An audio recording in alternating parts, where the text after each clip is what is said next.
Question number 4 भी बहुत ज़्यादा इजी है बच्चों। इसमें कहा है ABC एक त्रिभुज है जिसमें AC और AB पर खींचे गए शीर्षलंब BE और CF बराबर है। और इस क्वेश्चन में आपको पहले बोल दिया है कि ये जो BE और CF आपके शीर्षलंब है, BE और CF आपके शीर्षलंब जो है वो आपस में बराबर हैं।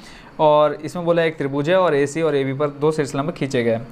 पहला नंबर आपको इसमें दिखाना है कि त्रिभुज ABE सर्वांग में त्रिभुज ACF के, जो कि बहुत ज़्यादा इजी है। और इसका सेकंड नंबर आपको बोला है AB बराबर AC, यानी जो AB भुजा है वो AC के बराबर है। अगर सिंपली आप इन दोनों त्रिभुजों को आप क्या दिखा दें, सर्वांग दिखा दें, तो CPCT लिख करके आप इन दोनों भुजाओं को भी बराबर दिखा सकते हैं। देखो AB बराबर दिखाना हमको AC सिद्ध करना। अगर आप इन दोनों त्रिभुजों को सर्वांग सिद्ध कर देंगे, त्रिभुज पहले और त्रिभुज दूसरे को, तो सिंपली आप क्या हो जाएंगे, जो आपको सिद्ध करना है उसके लिए आप क्वालिफाई हो जाएंगे। तो फर्स्ट नंबर का सॉल्यूशन देख रहे हैं हम।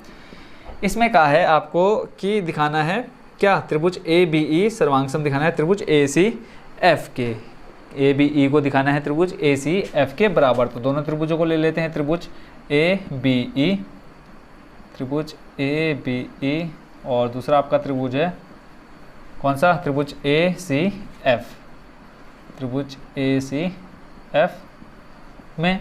अब यहाँ पे आपको क्या क्या दिख रहा है बताओ। एक तो आपको एंगल E बराबर एंगल F, क्योंकि 90 डिग्री है। फिर आप बोलेंगे क्या, एंगल A दोनों में क्या है, उभयनिष्ठ है।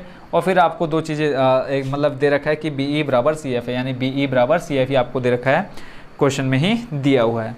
ठीक हो गया। तो यहाँ से सिंपली आप लिख सकते हैं कि एंगल A बराबर एंगल A दोनों त्रिभुजों में। ठीक है, देख पा रहे होंगे यहाँ पे एंगल A दोनों में आ रहा है, तो यहाँ पे लिख देंगे उभयनिष्ठ। आप ऐसे डायरेक्ट भी लिख सकते हैं, जरूरी नहीं कि घुमा फिरा करके लिखें एंगल A को। फिर ऐसे ही एंगल E बराबर एंगल F, एंगल E बराबर एंगल F, क्यों, प्रत्येक क्या है 90 डिग्री का एंगल बना रहे हैं, प्रत्येक 90 डिग्री। फिर उसके बाद तीसरी चीज़ कि BE बराबर CF, ये आपको क्वेश्चन में दिया है, BE बराबर CF, ये आपको क्या है दिया है, कहाँ दिया है, क्वेश्चन में ही। क्या है कि जो शीर्षलंब है वो आपस में बराबर है। तो एंगल साइड से क्या हो गया, त्रिभुज आपका ABE सर्वांग सम हो गया किसके, त्रिभुज ACF के। जब ये दोनों त्रिभुज आपस में सर्वांग सम है, जब ये दोनों त्रिभुज आपस में सर्वांग सम है, तो उनकी जो संगत भुजाएं होंगी, चाहे वो AB हो, चाहे वो BE हो, चाहे वो AE हो, चाहे ऐसे ही AF AC और FC हो, सारी क्या हो जाएंगी, आपस में बराबर हो जाएंगी।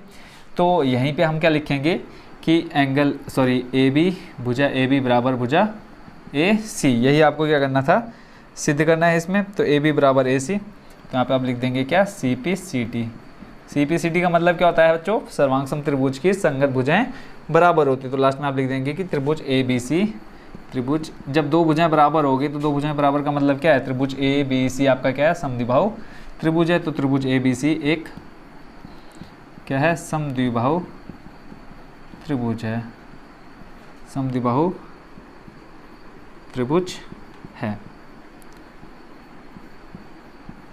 कंप्लीट था ना इजी क्वेश्चन। तो ये तो देखो फर्स्ट नंबर, और यहाँ से हमने शायद सेकंड नंबर भी स्टार्ट कर दिया था। तो फर्स्ट और सेकंड दोनों एक साथ हो चुके हैं कंप्लीट। आई होप इस क्वेश्चन को भी आप अच्छे से समझ गए।